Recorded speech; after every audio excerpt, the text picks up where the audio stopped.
Hello viewers, কেমন আছেন সবাই? আশা করি ভালো আছেন। তো দেখুন, আজ তৈরি করব গাজরের হালুয়া। তো তার জন্য গাজরগুলি ভালো করে কেটে ধুয়ে নিয়েছি।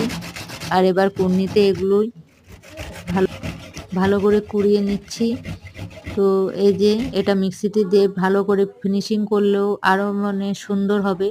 তো যাই হোক, আমি কুর্নিতে কুড়িয়ে ফেলেছিলাম। তো এটা দিয়েই করব আজকে। তো কত সুন্দর দেখা যাচ্ছে। তো এবার কড়াইতে তেল দিয়ে তেলে এটা ভালো করে ভেজে নিতে হবে। তো ভাজাটা হয়ে গেলে দুধ দিয়ে দিতে হবে, কারণ এটা কিন্তু দুধ দিয়েই করতে হয়। সুজির হালুয়াটা যেমনভাবে করতে হয় ঠিক তেমনভাবেই করতে হবে। তো এতে দুধগুলি দুধটা দিয়ে দেওয়া হয়েছে। দুধের পরিমাণটাও অনেকই দেওয়া হয়েছে, দেখেই বুঝতে পারছেন। এটা কিন্তু দুধ দিয়েই বেশি, দুধটা যত বেশি দেওয়া হবে তত এর স্বাদটা ভালো লাগবে। তো পরিমাণ মতন চিনি দিয়ে দেওয়া হয়েছে। আর এই যে দেখুন, আস্তে আস্তে দুধটাও শুকিয়ে গেছে। তো এবার এই যে নামিয়ে নেওয়া হচ্ছে। তো এতে কাজু কিশমিশ দিয়ে করলেও খুবই সুন্দর লাগে।